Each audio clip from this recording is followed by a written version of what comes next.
Assalamualaikum warahmatullahi wabarakatuh. Perkenalkan, nama saya Vinanta Fiersio dari Prodi S1 Akuntansi dengan NPM 2251011003.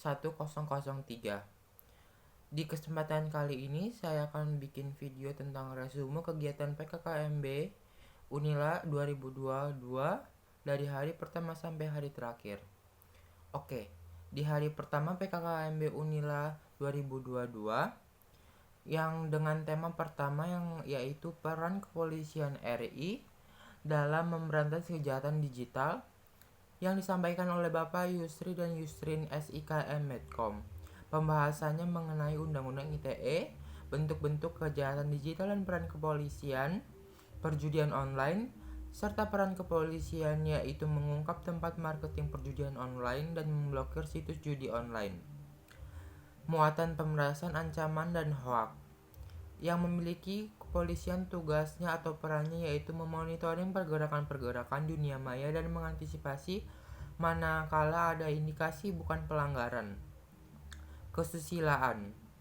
Hukuman untuk pelanggar UUD ITE yaitu ancaman pidana di atas 5 tahun. Tema yang kedua yaitu pengembangan karakter intelektual mahasiswa yang dimaterai oleh Ibu Dr. Susetyo Herawati. Mahasiswa berkarakter dan berinovasi ada hubungannya dengan seseorang yang memiliki kreativitas. Kreativitas itu muncul dari pikiran dan hati. Sebagai seorang mahasiswa, kita harus berani menyuarakan kritik dan berpikir kritis.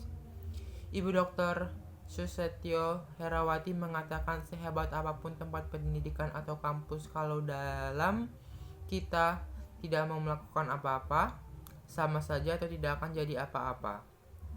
Yang terakhir yaitu tema ketiga yaitu pengembangan karakter mahasiswa dalam perspektif agama yang dimateri oleh Bapak Dr. Kiai Haji Said Agil Sirik MA.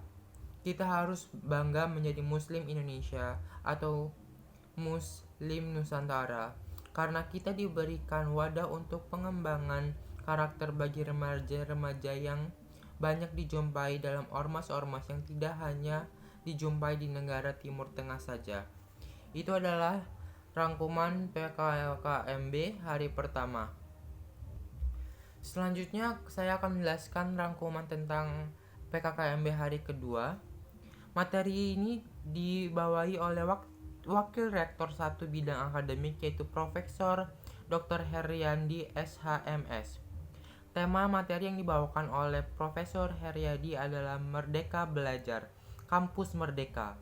Visi Indonesia pada tahun 2045 adalah berdaulat, maju, adil dan makmur. Berdaulat artinya harus pintar, pemimpinnya harus pintar. Bayangkan jika suatu negara dipimpin oleh orang yang bodoh, pasti akan berantakan. Maju artinya menyangkut kemajuan teknologi dan ilmu pengetahuan dan iptek. Adil dan makmur merupakan satu kesatuan yang tidak dapat dipisahkan, dapat diimplementasikan dengan berlaku adil sesuai dengan sila kelima dasar negara kita. Keadilan sosial bagi seluruh rakyat Indonesia.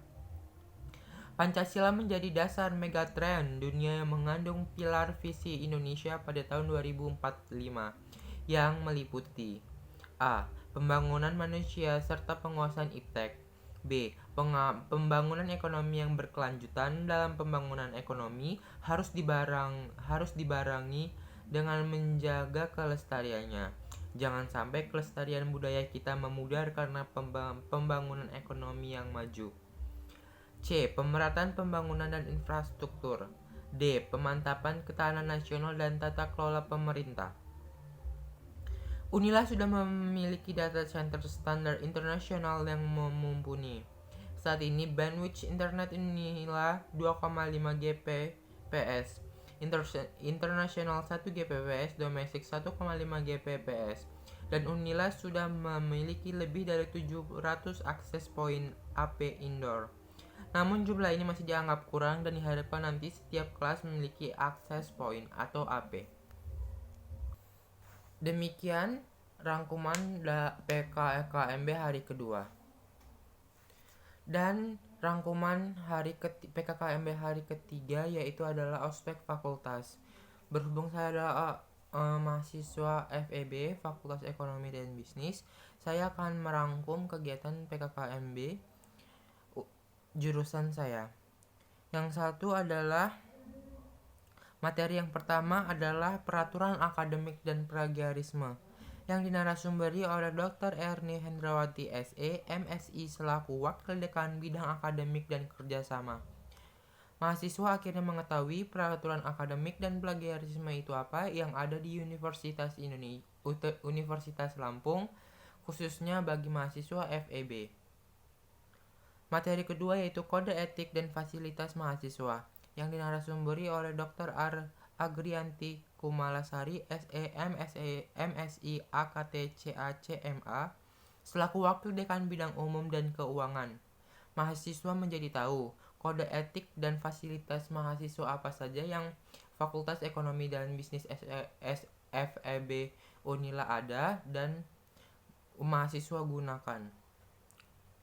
Materi yang ketiga yaitu hak dan kewajiban mahasiswa, kegiatan kemahasiswaan dan program kreativitas mahasiswa atau PKM yang dinarasumber oleh Muslimin SE MSC selaku Wakil Dekan Bidang Kemahasiswaan dan Alumni. Kita jadi tahu hak dan kewajiban mahasiswa selaku kita sebagai mahasiswa FEB. Selanjutnya perkenalan dengan pimpinan atau dosen jurusan program studi jurusan 1 S1 Ekonomi Pembangunan, S1 Manajemen, S1 Akuntansi, D3 Keuangan dan Perbankan, D3 Manajemen Pemasaran, D3 Akuntansi, dan D3 Perpajakan. Yang terakhir adalah materi keempat yaitu motivasi dan kiat sukses di perguruan tinggi, sistem perkuliahan dan pembimbing akademik yang dinarasumeri oleh ketua atau sekretaris jurusan prodi atau alumni. Yang terakhir adalah PKKMB hari keempat atau terakhir jurusan Fakultas FEB Unila 2022, yaitu adalah kegiatannya adalah lomba bersih-bersih, Jumat bersih peserta mahasiswa seluruh FEB, dan jelajah kampus yang sudah dibagi kelompok dan sudah oleh mentor masing-masing. Lombanya ada lomba ranking 1, lomba estafet karet, lomba muli menghanai, lomba orasi, lomba menghias taman, lomba mading. Dan materi juga disampaikan yang pertama itu Bursa Efek Indonesia, yang kedua adalah sharing session, dan yang terakhir adalah kegiatan pengenalan lembaga kemahasiswaan yang dibagi menjadi DPM, BEM, HIMEPA, HMJ, HIMAKTA, Pilar EBEC, KSPM, EEC, ROHIS, dan Mahapel. Dan itulah rangkaian kegiatan di hari terakhir ospek jurusan, ospek fakultas FEB. Demikian adalah rangkuman atau video resume dari kegiatan PKKMB Unila 2022 selama hari pertama, hari kedua, hari ketiga, dan hari keempat. Saya Vinanta Fiarsio mengucapkan terima kasih. Wabillahi taufiq wal hidayah. Wassalamualaikum warahmatullahi wabarakatuh.